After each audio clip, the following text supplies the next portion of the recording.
Far away. What's Trace's status at this point? What's Trace Ford's status at this point? Is he going to be ready for the season? Yes, yeah, he's doing very well. We held him out of spring football, but he's competing in off season and doing great. Malcolm just mentioned that Mahomes is a guy that's kind of developed to a point where maybe he gets some minutes this year. Do you see that out of the true freshman? Gosh, it's hard to tell right now. I will say that we really like him a lot, and that he's. I talked to him the other day, and I think he's put on 21 pounds since June 1st. So he's coming on, and well, no, he was here, and he came in January. That's right. Yeah. So I think he's 21 pounds up, and he's looks like a pass rusher. How he'll hold up in August practices, and we don't know. But I know that I'm excited that he's part of our team. He was a really good get for us. Going along with both those guys at the same time, how important is it for you to have that speed on the line as well as having guys like Oxy and Zetwell on the side Right. and matching that, at the same time? The game has changed considerably, and part of it you got to have guys who can rush the quarterback. Offenses have become so fundamentally sound in throwing the football. Quarterbacks are better than they ever have been with the increasing 7-on-7 for young players over the last 6 to 8 years. And these young 14, 15, 16, 17-year-old kids are competing in 7-ons, and they're way more advanced than we ever were. And if you don't get to them and put pressure on, it makes for a long day. Spencer, talk about how capable you've been with him these days. Give us a sense as to how patient you have to be to help him to work through some of those emotional hits early on to get to it. Yeah, well, Spencer is very athletic, very competitive, and very driven, as we all know. Just watch him on game day. Um, he needed to learn to control his emotions, which is common. I'd rather pull that dog out of the fight than have to kick it and make it go in. So um, I have a passion for his competitive level he brings to the table. But what I said earlier, I think that he's improved more in the last 2 months of spring ball than he has in 2 years as a football player, as a quarterback. I think Tim Rattay's been fabulous with him. Um, he's matured. He's learned some patience. He's learned to calm down. Learned he can't make a play every time. The defense gets a chance to make play too, right? They get a pregame meal and they're on scholarship, so you're not going to make every single play. And I think he's learned that, and that's just part of being a quarterback. So. And Mike, in the program, where are you guys at vaccination-wise? And what's the message to your guys, knowing that those that are vaccinated don't have to go through testing and all that? It's a decision that an individual has to make. So I think we're at 55%. That was 6 weeks ago. So I don't know where we're at now, but as an individual, they have to make a decision if that's something they want to do. We all know the pros and cons of it. For a player, if you catch the virus, you're out for 10 plus days, and then you go through cardio exams. That's another 8 to 10. So you're going to say safely a minimum of 3 weeks. And so they have to make that decision on their own. Another issue this year is the NIL. What's been your take on how it's gone and what's happening? I honestly don't know enough about it, and it's way over my head. We've hired a group that's working with our athletes in all sports and with our football players. I don't think anybody knows much about it. People talk a lot about it. I think a year from now we'll know more. I mean, who's going to control it? NCAA going to control it? Federal lawmakers going to control it? I don't know. So I think that to speculate on it would be just throwing darts out there, in my opinion. I asked you this morning about hanging in as long as you have, despite all the change around you. One of the first words you hit on was patience. Hmm. Is that something that would have, if I'd been writing about you in your first 5, 10 years, would I thought you'd be a patient guy? No, I'm not a patient person at all. So how do you go about being patient at that point? Age has helped me.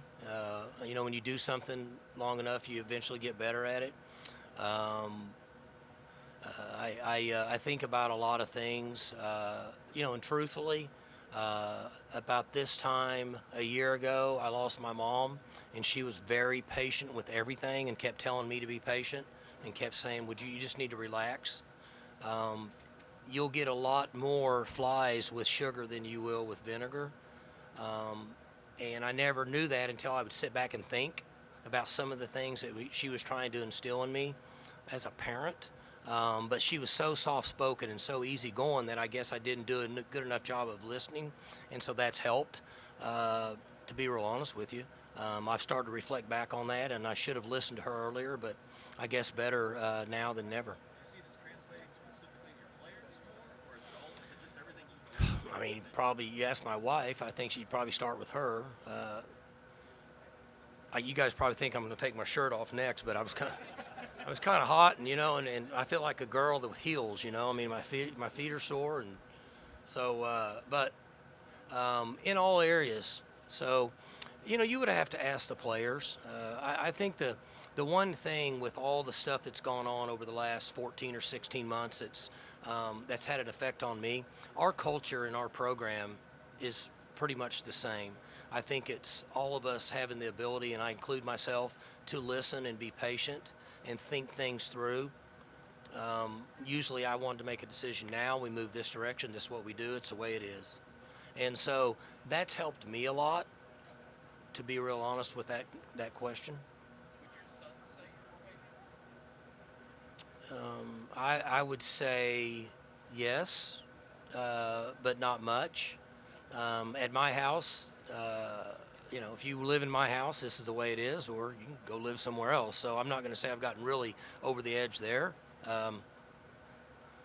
Stillwater's in that 7-on-7 tournament in Arkansas right now, and Gage threw 2 interceptions in one game, and I didn't say anything, so I'd say I'm getting better. So what has it been like for you now that your sons, your other sons have come up the same? How has the patience in your development helped you deal with them coaching you? I don't have to coach him. That helps. Gunner is a great kid in a very difficult situation because his dad's the head coach. So he's really had to go through more of a transition than me, because a lot of times I forget that he's out there. There's 100, and this spring we had 120 of them out there. And so I can scan over and see something and realize he's there, so I watch him a little bit. That's what parents do. And then I'll do something else and forget, and then at the end of practice I'm talking to the team, I'm making eye contact with everybody, and then I see Gunner, and it throws me off a little bit. Has it been fun for me? Sure it has. I mean, I have my kid out there, and he's a part of my life, and I'm not one of those parents that likes to say, okay, empty nesting's for me. I mean, I'd like to have kids living in my house forever. I love kids. I like being around them. I like parenting. So that's a fun thing for me. So it's cool to have Gunner out there with us. Being the coach again, there's some fun things about that. There's some challenges with that. Do you let him kind of feel those ones not at home, or do you have conversations with him and kind of work through it? The head coach, son player, or football, or what? Yeah, like being the head coach's son. Um, Are you hands off with him? Well, I told him from the start, I said, look, Gunner, you're going to have a tougher role than anybody here because of who you are. So you're going to have to earn everything you get. You're going to be at the bottom. You're going to start at the bottom. You're going to stay there until you move up. You might be there longer than somebody else because of who you are. So if that's not something that you can handle, you should go play somewhere else, because that's just the way it is. Beyond that, he's scared to death of Rob Glass, so I don't have to worry about anything.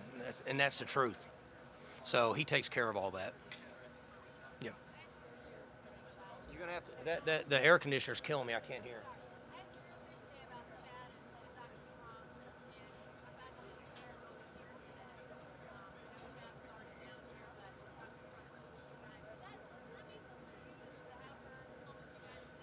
Well, she bummed a ride with me, but she and I had a 2-hour conversation a week ago for the first time, and then we've had like some talk, and then we visited on the plane today, and I think that you guys know me. I think the thing that I'm excited about with her is that she and I can see eye to eye. I think she's tough. and I think that she's very upfront and very blunt, and I like that. I want to know where everybody is and where we all stand. So I'm excited about that, and she wanted to be here. She wants to be involved. For lack of a better term, I think she wants to be involved in the recipe. She just doesn't want to see the end result. And so those things are encouraging for me as the football coach.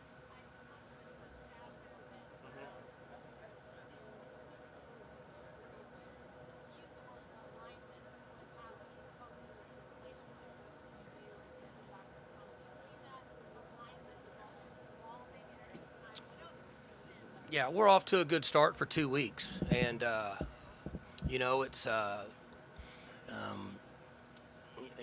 my anniversary this summer for 30 years, and you've been married, so you know what it's like, and or are married, and so it's early. Everybody's having fun, and it's great, but I don't see it moving in a direction other than what's positive for Oklahoma State. That's my opinion, just based on the conversations I've had with Dr. Shrum, and then obviously Chad and I have had conversations, but he's not been in charge.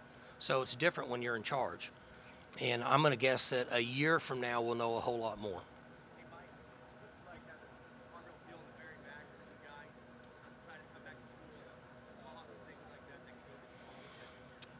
You said who the two that came back? And who? Oh, you just said Harville Pill. Yeah. Well, it's that group of super seniors is very, very important for us because they've been there and they get it, and they're experienced. It's just difficult, even though Harville Pill's not really super senior, but Malcolm and those guys. It's important to have those guys back, and he plays a position in that secondary that's so important in our league based on all the run pass stuff that we see. Gives us a lot of experience. Sure. He's been a very productive player in that area. During his career, he's been a lot like Sean Lewis was, a guy that played for us several years ago, and just kind of always, when there was a ball tipped or a ball on the ground, he was standing around there and made a play.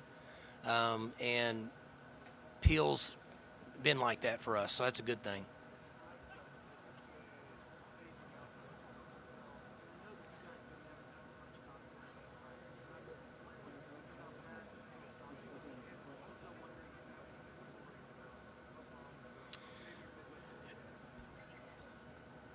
The new rules that have been put in place for practice will not affect us at all the way we practice.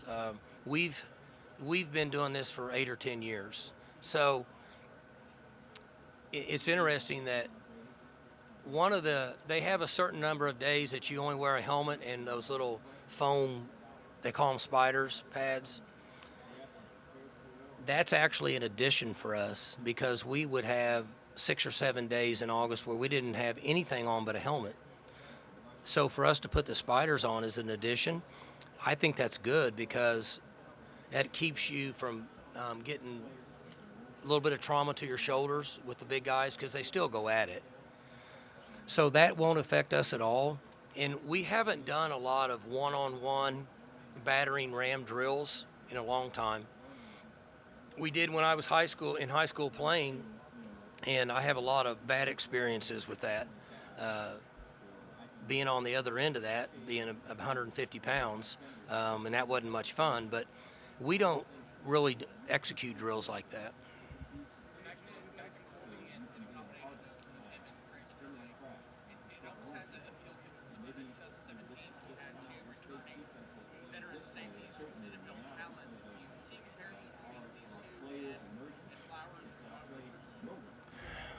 Yeah, kind of. Now that you bring it up, you just bring back a lot of live reps in games. Guys that have won a lot of football games, been in competitive environments, had to find ways to win at the end of the game. So, you look at Peel makes the last 2 plays in the game for us to beat Missouri in Liberty Bowl, I think. He made the 3rd and the 4th down tackle. And then last year against Miami, Malcolm is supposed to be blitzing, and he sees the screen, turns around, comes out of his blitz, and runs and tackles the guy on 4th down for us to get the ball and end the game. and that's what you're bringing back. That's a big deal. How can he just get bigger physically? How much is he really adapted to that linebacker? He's definitely bigger physically. I mean, you guys that saw him when he came in, he was what, a buck 70 or something like that, and he's close to 220 now, I would guess. Obviously, Rob Glass does a great job with him, but he's put a lot of time and effort into it, and he now fits that image of a linebacker in today's game, because there's just not a lot of guys playing that are 6'2", 255 now, because offensive coaches are too smart. They'll get them singled up in the throwing game. And he now is at a position where he kind of fits that role where he can fight the run, but then also be active enough to defend the pass. And it's a good fit for him. No, there's no question. Yeah, he there was times that he was a little bit undersized if they ran directly at him enough times, and I think now he's ready for that, and I think he can have success in that environment. Do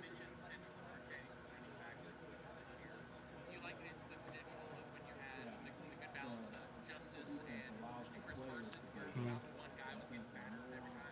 I don't think there's any question that the most difficult position to play in our level and in the NFL is running back. If you just watch a game and watch those guys get hit,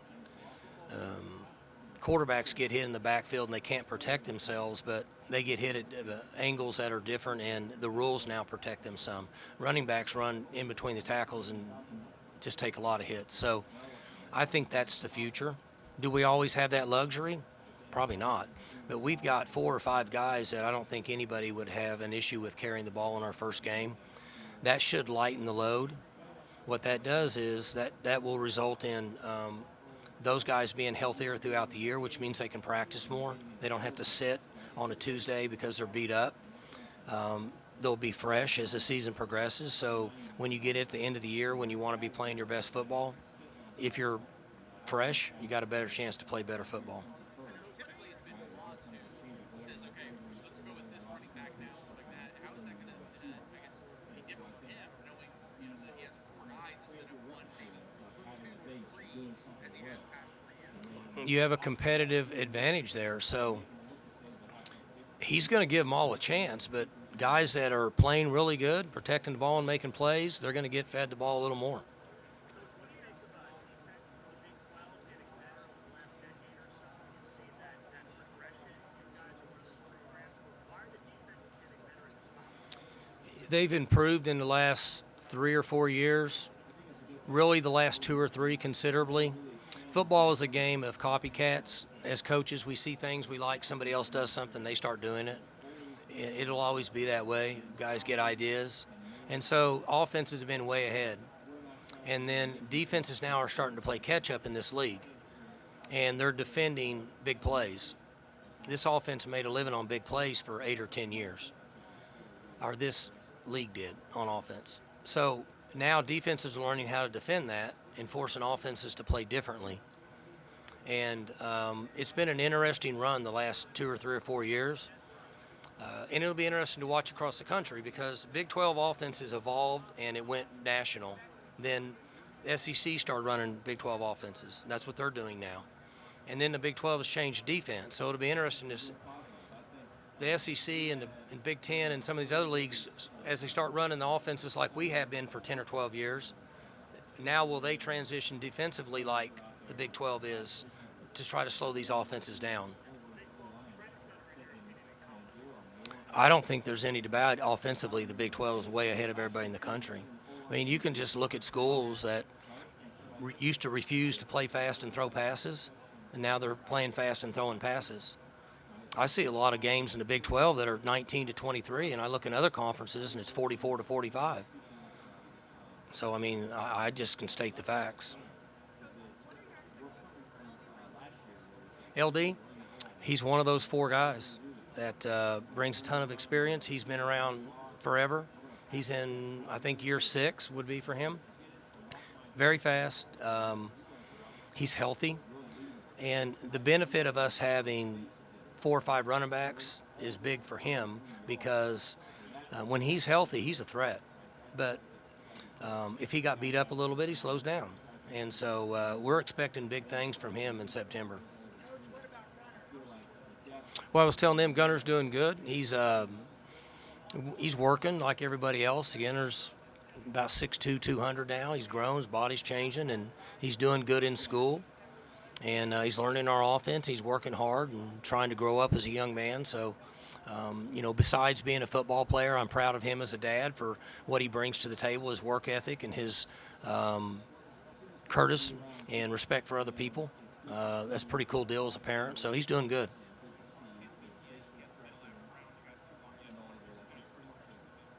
Say it again. Well, he's big. He first showed up we had a camp going on, and some of the coaches thought he was one of the instructors. They didn't know he's a player. And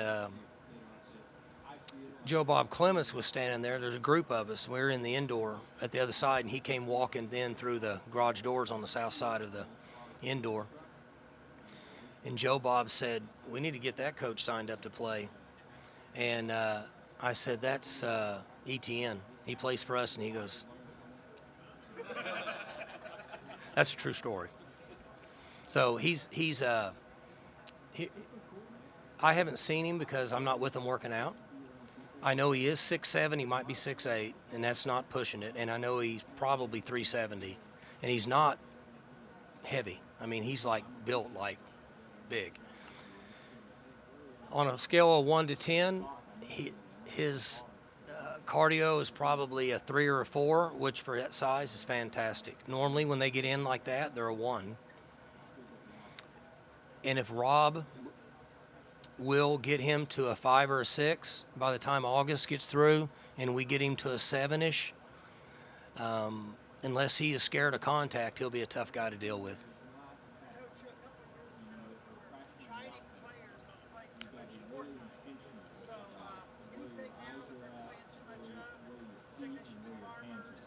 Well, I'm not big on kids being inside on TVs and video games. I mean, I'm not going to be afraid to tell you that. I think that you need to be outside. A generation needs to get outside and do something with their hands. That's my personal opinion. How what? I can't hear because coach is going. Dr. Shrum's on the plane with me, so she and I are buddies so far, but I'm not going to go so far as to take my suit off. Have you seen her husband? Darren is 56 years old. He's got a old school crew cut, like you're way young. You never see the movie Stripes. You got to see Stripes. It's got just I know you're young, and it doesn't have the graphics you'll like, but you'll love Stripes. When they put him through the haircut, that's what Darren has. And I went in the weight room the other day, and we have another guy playing or coaching for us that used to play named Jamie Blatnick. You're too young to know him either. But Jamie looks like a bodybuilder. And Dr. Shrum's husband was over there doing reps with him. They had 405 on the bench for a set of 5. Now, my math's not real good, but that's close to a 500-pound bench. So other than being quick and elusive, I'm good at that, but I'm not going to strip down yet on the plane with the new president after looking Darren over. But I'm going to tell her you said that, though. Speaking of the plane, we're actually getting ready to leave pretty soon. So maybe last couple for coach. With the transfer portal and you guys getting some grace on how many kids you can have on scholarship this year as opposed to years past, how difficult is it to keep up with the numbers and who ultimately is in charge of keeping up with the numbers? Well, unfortunately, me, with guidance from people that are smarter than me. You know, it's interesting when that topic gets brought up. It's not tough on us, it's tough on the players, because until they get a grasp for what they're going to do with the super seniors, like what are you going to do with next year's class? Are they super seniors? Are they all? Okay, so, but they still have a year of eligibility because it didn't count last year. See what I'm saying? So it's going to be the players. Some players are going to get cut based on we have to be at 85. We're only the people that have to make the decision, but it's not going to be a good situation, in my opinion, because you're going to have players that still have eligibility. Does that make you look less at high school kids in the next couple of years? Are they the ones that ultimately get hurt? Not us, but what it does is the transfer portal is going to take numbers away from high schools, period. That's just a numbers game. It's going to happen. So if you're dealing with 20 and you take 3, that's only 17 left. So there's 3 that you would have normally gone after a high school player that's not going to get a scholarship. And that is from a player that was at another school that had a scholarship that left and went to a school and got another scholarship. So there's one at the school he came from, but that might be from somewhere that's way away from the geographical area we recruit. So how does that particular area and that coach in those high schools gain those scholarship backs? So I mean, it's like a really big puzzle. And I don't know that anybody has the answer.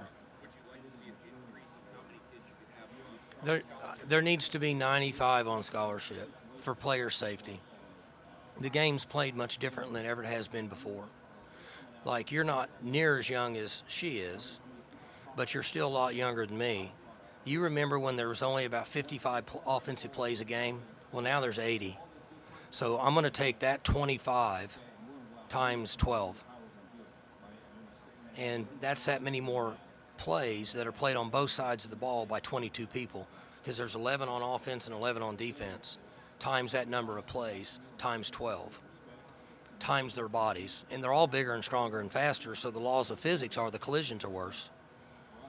That's why there needs to be 95 scholarships. Going back to JD real quick, you talked about wanting more players to come back, other coaching positions like that. How creative are you guys starting to get in creating positions within the other coaching staff, training crews to get those guys back? You know, it's interesting. There's 2 things there. We have so many people working for us now that I wonder how it happened. And we're not even close to some schools across the country with the manpower that they've hired. I think that we're pretty frugal, and we put a lot of thought into what we do. We don't just make positions and hire people unless we really feel like that it's something we need.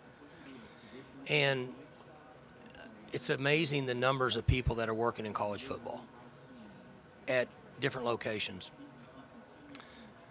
Former players, I'm going to say that 90% of the positions that we fill now in our football facility, which could be strength conditioning, recruiting, video, coaches, quality coaches, GAs, students, interns, all the stuff that we do. Probably 9 out of every 10 now will be a former player. We have so many players that are on a list that want to come back and work for us, and they're all credible. I mean, we've got 3 more hired that'll start in 2 weeks, former players. Rashedi Jones, Burton, John Johnson. They'll be starting here in a couple weeks once we get past this COVID stuff. And they're all former players. And they've been wanting to come and work for us for years. So I have the luxury now, selfishly, to be able to bring people into our organization that I know, and they know me, and they know who we are, and it saves a lot of heartache.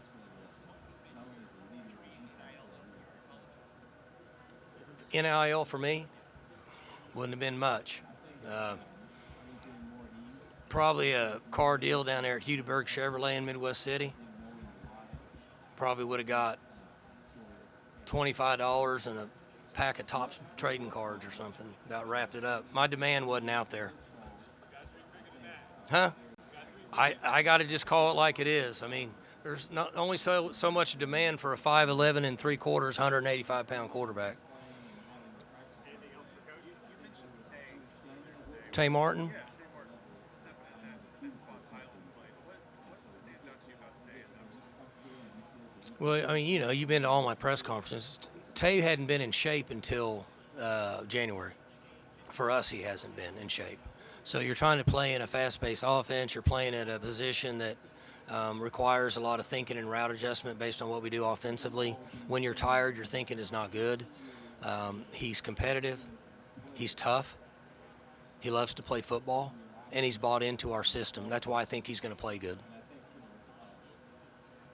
man. We really do appreciate you. All right, I'm gonna get dressed. You like that, didn't you? Huh? Bring a change of